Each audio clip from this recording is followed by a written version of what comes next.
इस बार जनता भी परिवर्तन की ओर चल रही है, क्योंकि कांग्रेस, बीजेपी, इन सबको भारत की जनता ने देख लिया। इन्होंने लूटने खसोटने के अलावा कुछ नहीं किया।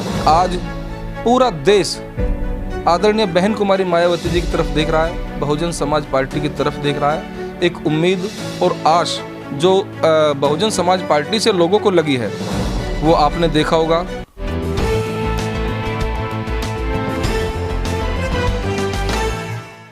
नमस्कार, मैं तेजिंदर और आप देख रहे हैं नेशन टाइम। मैं इस वक्त गाज़ियाबाद में मौजूद हूं और मेरे साथ नरेश जाटव हैं, जो कि बीएसपी नेता हैं और फिलहाल में एक नई जिम्मेदारी मिली है। उन्हें हिमाचल प्रदेश का प्रदेश प्रभारी बना दिया गया है मायावती जी के द्वारा। अब उनसे ही बात करेंगे, क्योंकि काफ़ी लंबे अरसे के बाद दोबारा से ये जिम्मेदारी उनको दी गई है। पहले भी उन्हें हिमाचल में ही एक जिम्मेदारी दी गई थी प्रदेश प्रभारी के तौर पर। अब फिलहाल दोबारा से फिर जिम्मेदारी आ गई। पहले तो बहुत बहुत बधाई नरेश भाई आपको। और जिस तरह से लोगों में गर्मजोशी देखी गई और आप अब प्रभारी के तौर पर हिमाचल में, तो क्या उम्मीद लगती है कि इस बार जो चुनाव चल रहा है हिमाचल में, उस पर अच्छा रिजल्ट निकल कर आएगा? और ऐसा बदलाव क्यों, मतलब इतनी आन पड़ी कि मायावती जी को करना पड़ा? जी, पहले तो नेशन टाइम का मैं बहुत बहुत धन्यवाद करना चाहूँगा। दूसरी बात देखिए, अब लोकसभा का चुनाव 2024 में आ रहा है। आदरणीय बहन जी हमारी पार्टी की राष्ट्रीय अध्यक्षा, बसपा सुप्रीमो, इस चुनाव को लेकर के बहुत ही ज़्यादा गंभीर हैं और इस बार जनता भी परिवर्तन की ओर चल रही है, क्योंकि कांग्रेस, बीजेपी, इन सबको भारत की जनता ने देख लिया। इन्होंने लूटने खसोटने के अलावा कुछ नहीं किया। इन्होंने देश को पीछे धकेलने का काम किया है। आज पूरा देश आदरणीय बहन कुमारी मायावती जी की तरफ देख रहा है, बहुजन समाज पार्टी की तरफ देख रहा है। एक उम्मीद और आश जो बहुजन समाज पार्टी से लोगों को लगी है, वो आपने देखा होगा। मुझ जैसे एक छोटे से कार्यकर्ता को बहन जी ने 3-3, 4-4 बार प्रदेश का प्रभारी बनाया। लोगों में उत्साह है, जोश है और इस बार 2024 के चुनाव में, लोकसभा चुनाव में जनता बहुत बड़ा फेरबदल करने जा रही है, बहुत बड़ा परिवर्तन करने जा रही है और बहुजन समाज पार्टी इसमें मुख्य भूमिका में रहेगी कि भारत के अंदर अपनी सत्ता कायम करे। अभी जो बदलाव हुए हैं, मान लीजिए आपको जिम्मेदारी दी गई है और झारखंड में जो है ML तोमर को प्रभारी बनाकर भेजा गया है, क्या मतलब ज़रूरी था कि चुनाव से पहले इस तरह का बदलाव जो है वो मुनासिब हो सके? मायावती जी ने क्या सोचकर मतलब ये स्ट्रैटेजी बनाई है? देखिए, आदरणीय बहन जी की जो सोच है वो बहुत दूरगामी सोच है। वो इस देश की बहुत बड़ी नेता हैं, ये सभी ने स्वीकार किया। अभी पीछे ओवैसी जी का भी एक बयान आया था, जिसमें उन्होंने कहा कि इस देश को चलाने के लिए आदरणीय बहन कुमारी मायावती जैसा नेता होना चाहिए। तो बहन जी ने दूरगामी सोच को ध्यान में रखते हुए जो लोग काम करना चाहते हैं, काम करने में सक्षम हैं, उनको जिम्मेदारी मिल रही है और युवाओं को पार्टी से जोड़ने का काम हो रहा है। और इस देश की जनता को जो सही और गलत है उसको बता करके सही रास्ते को चुनने का काम आदरणीय बहन जी नए लोगों को जिम्मेदारी दे करके भेज करके कर रही हैं। अभी क्या रूट प्लान है, क्या अब आगे की जो, क्योंकि जिम्मेदारी आपको मिल गई है और ऐसे में चुनावी दौर में आपको जिम्मेदारी मिलना, और अब आगे की क्या भूमिका मतलब बनाई है आपने जो चुनाव पर एक खासा असर या प्रभाव कहें छोड़ सके?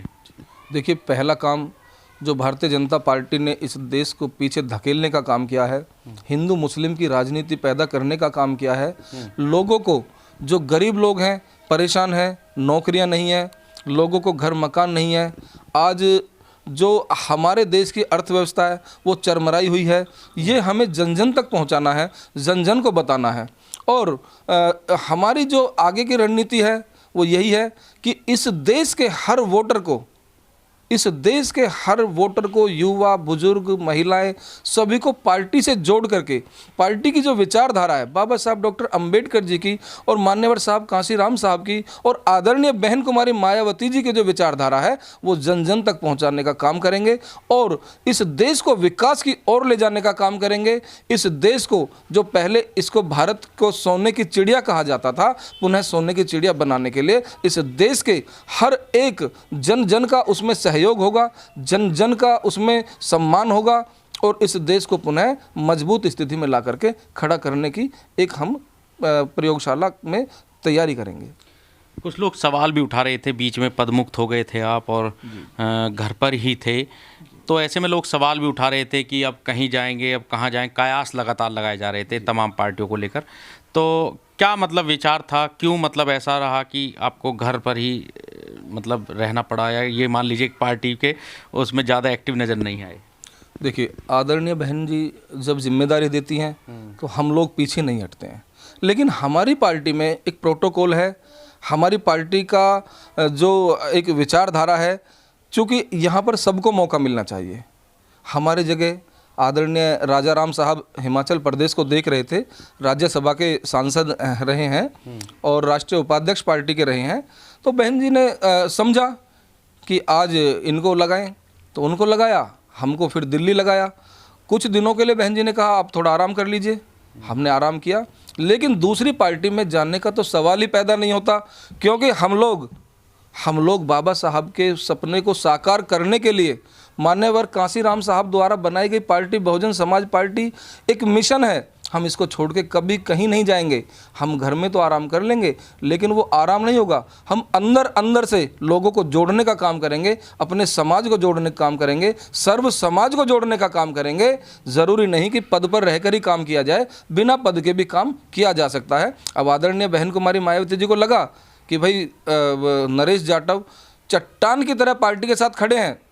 आज हमारी पार्टी के काफ़ी लोग जिनको बहुजन समाज पार्टी ने विधायक बनाया, एमएलसी बनाया, राज्यसभा में भेजा, लोकसभा से सांसद बने, वो लोग चंद थोड़े से लालच में आकर के थोड़े से सत्ता सुख भोगने के लिए पार्टी छोड़कर चले गए।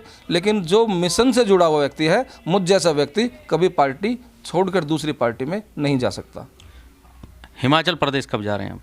मेरा 5 तारीख का कार्यक्रम लगा है, 6 तारीख का कार्यक्रम प्रदेश अध्यक्ष जी ने लगाया है, तो 4 तारीख को मैं यहाँ से हिमाचल के लिए निकल जाऊँगा और मैं पूरी तन मन धन से, जितनी मुझ में जी जान से हिम्मत है, उसको पूरी ताकत को लगा करके हिमाचल प्रदेश को पुनः खड़ा करने का काम करूँगा। आदरणीय बहन कुमारी मायावती जी के विश्वास को कभी टूटने नहीं दूंगा। मेहनत के साथ काम करके हिमाचल प्रदेश को पुनः मजबूत करेंगे। तो जाहिर तौर पर मायावती जी ने एक बार फिर से अपना विश्वास नरेश जाटव पर दिखाया है और वो उन्हें ये विश्वास दिला रहे हैं कि जो उनको जिम्मेदारी सौंपी गई है उसको बखूबी निभाएंगे और हिमाचल प्रदेश में अब की बार एक बड़ा वोट बैंक बीएसपी की तरफ खींच कर लाएंगे। गाजियाबाद से तेजिंदर सिंह, नेशन टाइम। इस वीडियो में कही गई सभी बातें वक्ता की अपनी राय है, जिसकी पुष्टि हम या हमारा चैनल नेशन टाइम नहीं करता।